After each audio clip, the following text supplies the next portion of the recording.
Hey everybody, how's it going? I hope you're having a lovely, beautiful Saturday morning. Today, I'd like to discuss remote ID. What is it? Why is it anti-freedom? Why is it pro-surveillance state? And why should you be against it? On this channel, I very often talk about the topic of right to repair, the fact that you should be able to repair what you bought and paid for. Many companies go out of their way to restrict you from fixing what you bought and paid for by creating these obstacles and these roadblocks that serve no purpose other than to make it more difficult for you to be able to fix your own personal property. Whether it is blocking manufacturers from being allowed to sell chipsets and parts to third-party distributors, or whether it is requiring nonsensical pairing in order to make something work again when you put a new part in. Even if you do fix it, it won't work until you bring it back to the manufacturer. The message of the channel has started to morph over the past few years from right to repair to right to ownership and freedom in general. The freedom to do what you wish with your personal property. The freedom to load an operating system of your choice onto the device that you paid $1,000 for without having a locked bootloader on it.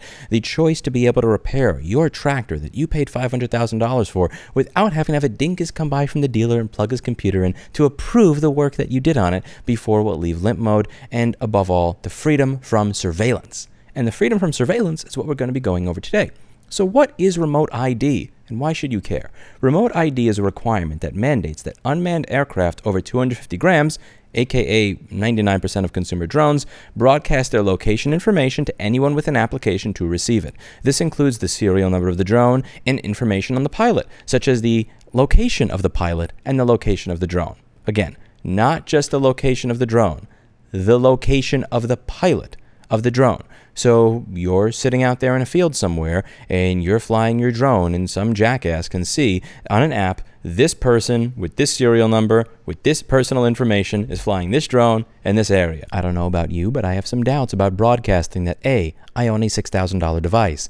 B, my $6,000 device is right here. C, I am right here, and D, since I am paying attention to where I am flying my $6,000 device, I may be less likely to notice if you walk up on me and hit me with a stick. Yeah, this is a great idea. There's nothing that can possibly go wrong with creating a way to track somebody who is using their personal property, even if they're using it on their personal property. And make no mistake, this law applies even if you are using a drone on your personal property. Many people are blaming the FAA for this because they're creating the rules. In reality, it was actually Congress that demanded that the FAA come up with rules for this. And we're going to go over this later in the video. So Congress in 2016 looked to the FAA and asked that they create rules. And in 2018, Congress expanded the FAA's power when it comes to these devices.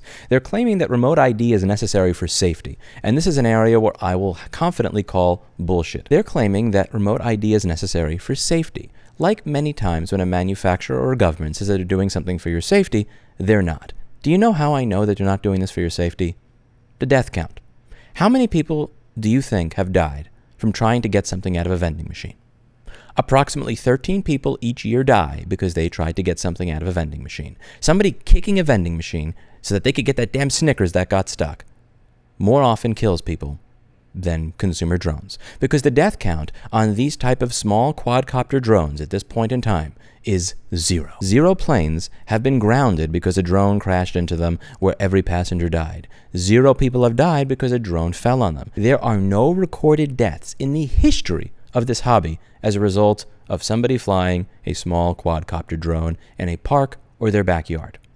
This has nothing to do with safety. Like damn near any time a billion-dollar company or a government says that what they're doing is for your safety, it's not. When they restrict you or they add surveillance technology to what it is you're using, it is not being done for the benefit of you. It is being done for the benefit of them. More people die from vending machines. More people die from hang gliding or paramotoring or any number of other hobbies than using an RC quadcopter consumer drone. No recorded deaths from this hobby, ever. In spite of that, they are coming up with a framework to track every single user and, more importantly, broadcast it so every one of your neighbors knows who you are, knows where you are, and knows what you're doing with your property and what your property is. These rules are so insane that they violate basic Fourth Amendment rights, like the ability to not be surveilled on your personal property without a warrant, because this applies even if you are on your own personal property. If you're in your backyard and your drone never leaves your property or your airspace, you still have to broadcast to everybody around you who you are, what equipment you have, where you are, and where your property is. And that data is going to be logged and kept for an indeterminate period of time. This is not being done for the benefit of you. This is being done for the benefit of them. And if you don't push back against it simply because you don't use a drone or something like that, you bet your ass that this level of surveillance is going to come to you in one way or another. Screw that. That's not being done for your safety. That's being done for their surveillance. And we should all stick together in saying no. The FAA is saying that there are certain areas where you will be able to fly this drone without the requirements that you broadcast your personal information, your location, and the location of your drone to anybody who is using the application. But these are very few and far between, and no new places are going to be issued after the first set. I want you to think about this for a moment. If this is being done to protect your safety from criminals and hackers and evil people that are going to spy on you, if I am a criminal, am I going to broadcast my own information on a legally registered drone?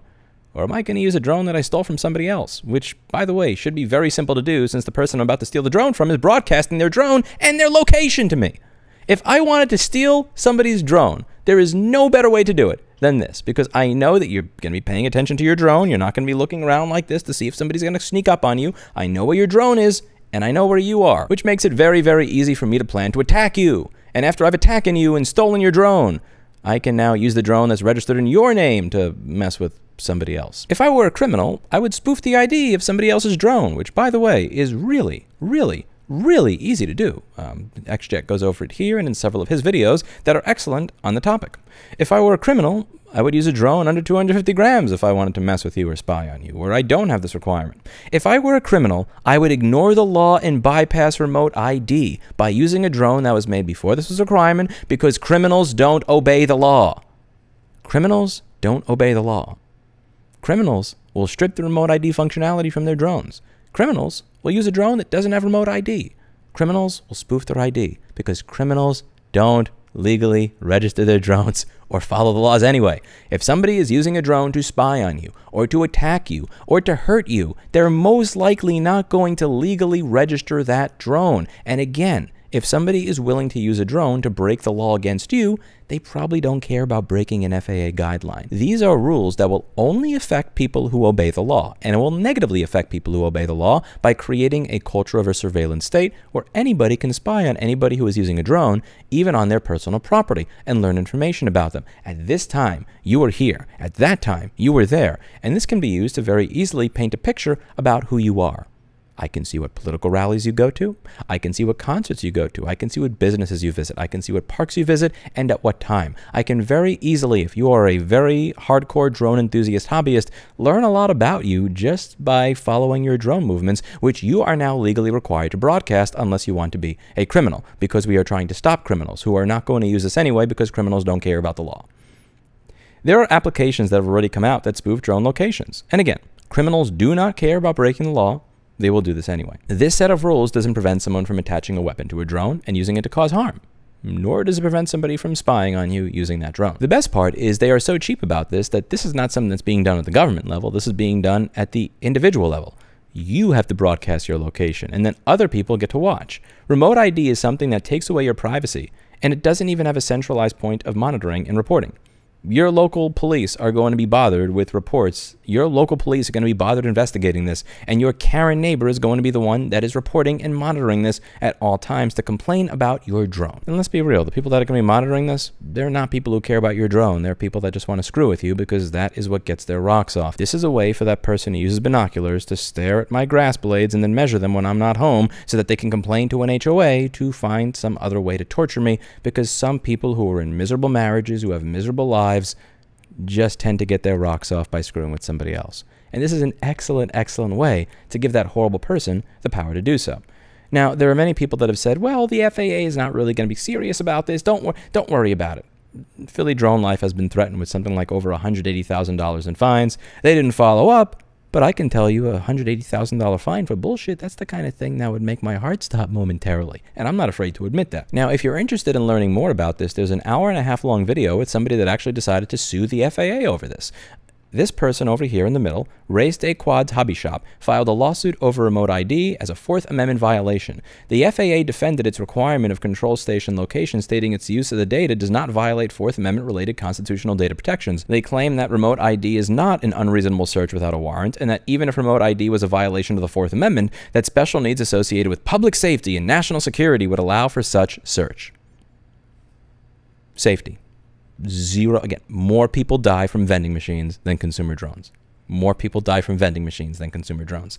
Aggregating GPS data and storing it for an undetermined amount of time is a Fourth Amendment violation, claims Race Day Quads, and I agree with him. And storing it for an undetermined amount of time is a Fourth Amendment violation. Would law enforcement be able to look at my GPS data to know where I was and when I was there without a warrant outside of this nonsensical regulation? If I rent or own 3 different properties, why should you have the right to know where I am and when I am there if I am flying a drone on my own property? If you'd like, you're welcome to read more about his case over here. He fought valiantly and unfortunately failed. This district court judge decided that the FAA was totally within their rights and that there were no violations of your Fourth Amendment rights as an American being spied on all the time by your own personal hardware in your own home. If only you could vote out judges. Now, again, you have no expectation of privacy in a public space, but knowing that you flew a drone over to this place and this place and this place at these times consistently, it really does allow you to paint a picture of who that person is using data that otherwise would not be available. Now, there are different cases here. You had United States versus Knott's, where they were using surveillance equipment to follow somebody off their property, and this person actually lost the case because they were claiming, listen, if we wanted to watch where you were driving, you're driving on public roads, you're walking on a public sidewalk, we would have been able to track you without this anyway. No expectation of privacy there. This gentleman lost. However, in United States versus Caro, there was a different result because this person was tracked within their own home. So you have an expectation of privacy in your own home. You have the expectation of not being tracked in your own home. And if you're required to broadcast all this information, if your drone is essentially spying on you while you're flying on your own personal property, not leaving your own personal property, there is an argument to be made that this is an actual Fourth Amendment violation. You do not have the right to search and seizure inside of somebody's house, nor do you have the right to force somebody to broadcast a location, data, serial, and personal information about themselves while they are on their own property. In this case, even though Caro wound up getting convicted anyway, he won on this as a Fourth Amendment protection.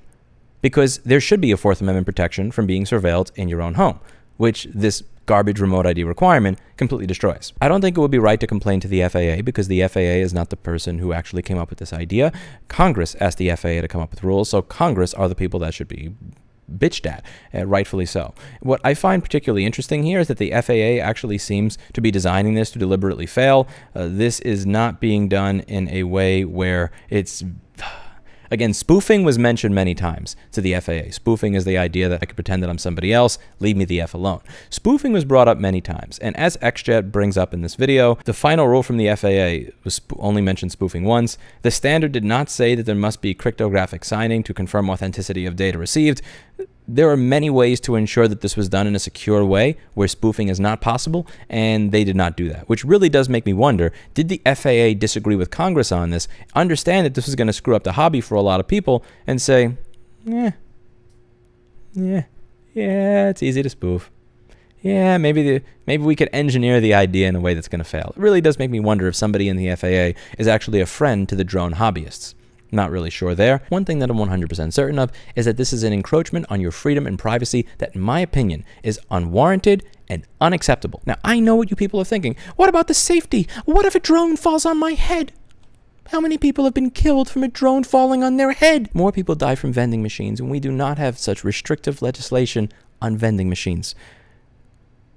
Imagine if your gun were broadcasting its location and your name every single time you had it on you. Like, really, honestly, imagine applying this to anything else in the United States that can cause harm. Now, what if you're worried about spying? I don't want to be spied on. Yeah, so I'm confident that all the people that are pro this legislation because they don't want to be spied on are really, really mad that Amazon with the Ring doorbell was giving up information to the police without a warrant on these Ring doorbell cameras all throughout your neighborhood. I'm sure that you're really, really mad about all the spying that Google does on you, that Facebook does on you, that you don't use these social media networks, that you don't use these services, that your web browser doesn't allow cookies. No, you don't. You don't care about being spied on. You only care about this because the media has made people that operate drones seem like they are evil, bad people, which they are not. They are simple hobbyists. They are very friendly people. They are very kind people. They are creative and cool people that I've enjoyed hanging out with over the course of my life, even though I've spent very minimal time using RC quadcopters or drones. They don't want to spy on you. They want to take pictures of their gutters. They want to do home inspections. And they want to get cool footage of Franconia's Notch in New Hampshire around the fall season. My concluding comment. Well, I don't fly a drone. Why should I care? Okay. What about your car? Do you want your car's GPS to be broadcasting where you are all the time to everybody around you? How about if you own a gun? Would you want your information, your personal information, serial number of your weapon, GPS, location of you and your gun being broadcast all the time as you walk around town? Should I even do it? Should I? Okay. In 2020, would you want there to be some sort of precedent where it is okay to broadcast the location of you and require the location of you be broadcasted all the time if you live in a state like New York or California during COVID in 2020? You may think this is ridiculous. You may think that's the slippery slope argument. Guns and people using guns have killed more people than quadcopter drones. Cars and people driving cars have killed more people than quadcopter drones. People coughing on people with COVID has resulted in more deaths than quadcopter drones, because right now the quadcopter drone death count sits at 0. And let's face it, many people on this channel understand that the difference between the slippery slope fallacy and reality tends to be a period of 6 to 18 months. Say no and push back against their surveillance when it doesn't affect you to ensure that it never affects you. I said nothing when they came for the farmers. I said nothing when they came for the drones. And now nobody is left to speak for me. Say no to Fourth Amendment encroachments. Say no to unnecessary surveillance. Say no to increased legislation requiring spying on you for a hobby that has 0 recorded deaths. That's it for today, and as always, I hope you learned something. I'm going to include a lot of links in the pinned comment, but more importantly, the video description. I am not some sort of drone law genius. I am an idiot. I simply listen to people who are smarter than myself. And I highly suggest that you check out all the videos that I watched in order to learn what was necessary to be able to make this video, and that you check out their channels where you'll learn a lot about drones and the hobby in general. This is the point in the video where many of you are saying, well, Lewis, I agree with you, but what do I do about it? Luckily, remote ID doesn't take effect until September, and it's currently July. That means that you have a lot of time to write your congressperson, write your House representative and your Senate representative, and tell them that you want to see them push back against this, and that if they don't, you will be voting for somebody else. It's that simple. Make some noise. Be heard. Tell them that you are not for this form of surveillance, and you don't want to see it spread more than it already has. That's it for today, and as always, I hope you learned something. I'll see you in the next video. Hopefully in the next video, not in an application on my phone that tells me where you are and where your property is. I hope I can only see you in the next video. But it depends on all of you. Bye now.